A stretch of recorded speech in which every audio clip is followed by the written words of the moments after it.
In this lesson, we're going to learn how to factor another pattern known as the sum or difference of two cubes. To recognize when you can use this pattern, you have to know what your perfect cubes are. They come from cubing integers. So 1 cubed is 1, 2 cubed is 8, 3 cubed is 27, 4 cubed is 64, 5 cubed is 125, and of course, they continue. So these values here on the right are known as your perfect cubes. If you get a really large number, you can easily check if it's a perfect cube by typing in the cube root in your calculator. So the cube root looks like this. This little value here is known as your index. It's read as the cube root. So if you typed in the cube root of 216 in your calculator, you would see that that is equal to 6. So just so you know, on your graphing calculator, you find the cube root button by hitting Math, and then it's option 4. Please take a second and try it. It works the same if you are using the Calculate 84 app or the Web at Emu app. Okay, so let's look at what the pattern is like now. So if you have something that is either a sum or a difference of two cubes, okay, so it doesn't matter if there's a plus or a minus, both terms here are perfect cubes, it's going to factor into a binomial times a larger trinomial. So you begin by identifying the value of a and b by taking the cube root of it.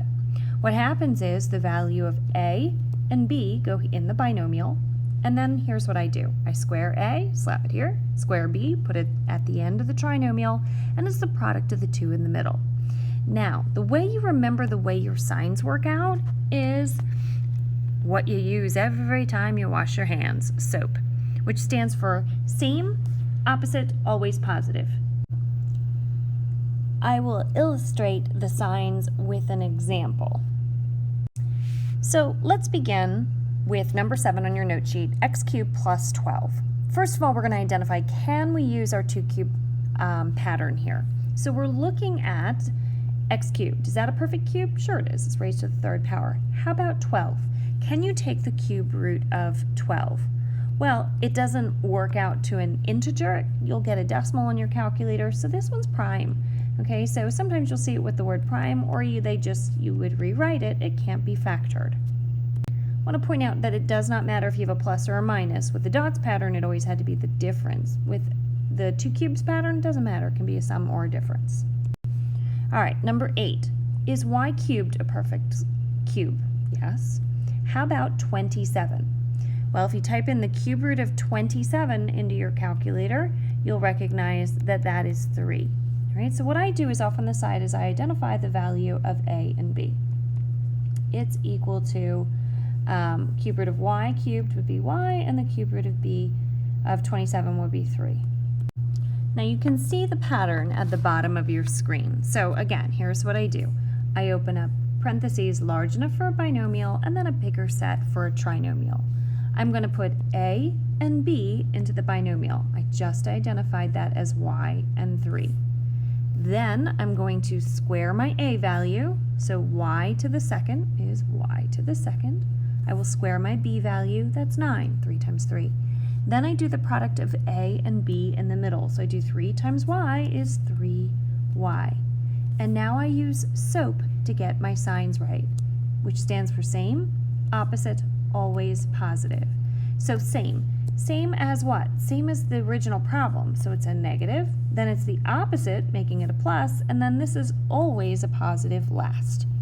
This is the factored form. It's a binomial times a trinomial. Now I do need to tell you that I've always said to you, well, look at this. This is a quadratic. You could potentially do tic-tac-toe, but here's a hint. It will never, ever work if you've just factored the 2 cubes pattern. Doesn't go any further. This is as factored as it becomes. All right, number 9, y to the 6 plus 64. So, first of all, check y to the 6th. Is that a perfect cube? Well, sometimes kids will struggle with this. So what I'm asking is if I raise something to the third power, would I get y to the 6th? Well, it would be y to the 2nd, because power to a power, you keep your base and you multiply your exponents. So that means that my a value is y to the 2nd, My b value is the cube root of 64, which is 4. So this is the 2 cubes pattern. So I open up a binomial times a trinomial. And I have the pattern at the bottom of your screen. You put a and b into the binomial, so that's y squared and 4. Then we square a, so that would be y to the 4th, because y squared times y squared is y to the 4th. Square 4, that's 16, and it's the product of a times b in the middle. So that would be 4y squared. Then we use SOAP to get our signs correct. Same as what we were given is a plus, opposite would be a minus, and then this is always positive. This will not factor any further. The trinomial will never factor further. If I look at this binomial right here, it's not the dots pattern, so it won't go further. Now take a look at number 10. Is this a perfect cube? Well, no, you see it's a perfect square. So this is a sneaky one that I've put back in here. This is actually, hopefully you recognize it. It is one you know. It's your dots pattern. This is the difference of 2 squares. This is an old pattern that factors into 2 binomials. Square root of 49 is 7x. Square root of 7x goes here, and then square root of 81 is a 9, and the pattern says one's a plus and the other is a minus. So this is our dots pattern, not 2 cubes pattern. Number 11, when I first look at it, I'm thinking, no way. To the 5th power, that's not a perfect cube. But I gotta consider, you know what? What's my old stuff? First thing I wanna look for is there a greatest common factor? And I know I can factor out a 2, and there is a z squared in both places. So I'm going to divide each of these by 2z squared and 2z squared, which results in 8z to the 3rd minus 125, and the z's would cancel.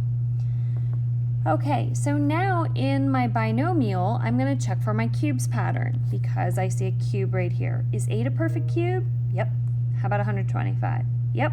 Okay, so off on the side, I'm going to identify the value of a and b. A would be the cube root of 8z cubed, which would be 2z, and the cube root of 125 is 5.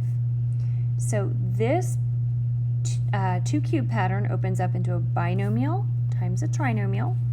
I'm going to bring down this 2z to the 2nd so I don't forget about it. And now I'm going to do my 2 cube pattern. So in the binomial, I will place a and b. Again, it's at the bottom of the screen if you still don't have it memorized. I put a and b here. I'm going to square a and square b at the ends of the trinomial. So 2z times 2z is 4z to the 2nd. 5 times 5 is 25. It's the product of a and b in the middle. So make sure you're doing a and b, not a squared and b squared. And I just did that should be 25. 5 times 5 is 25. Product of the 2 in the middle would be 10z. Now I use SOAP to get my signs correct. Same, opposite, always positive. Same as what? Same as what we started with, a minus. Then it's the opposite of that and always positive. Okay, there it is. There's your 3 factors. So in number 12, I'm going to look for a GCF. And I notice that they're not both even, so I would check my divisibility rule for 3. The rule is if I add my digits, 2 plus 1 is 3 plus 6 is 9. If 3 goes into 9, it goes into 2, 16. So 7 and 2 is 9, and 9 and 9 is 18. So I know that 3 is going to go into both. So on my calculator, I would try dividing by 3. That works. I'd try dividing by 9 into both of them just to check and see if 9 does, and it does. And then I would try bigger than 9, like, 3 times 9 would be 27. Let's see if 27 goes into both. And it does. So I'm gonna factor out 27 and see what remains. So 216 divided by 27 is 8r to the 3rd minus 729 divided by 27 is 27. M to the 6th. Okay, now I'm going to check for my 2 cubes pattern. 8's a perfect cube, so is 27. So I'm going to identify my A and my B values. So A would equal 2r, the cube root of 8r cubed, and B, cube root of 27 is 3m squared. I'm going to bring down my 27 so I don't forget about it, and then I'm going to open up a binomial times a trinomial to do my pattern for 2 cubes.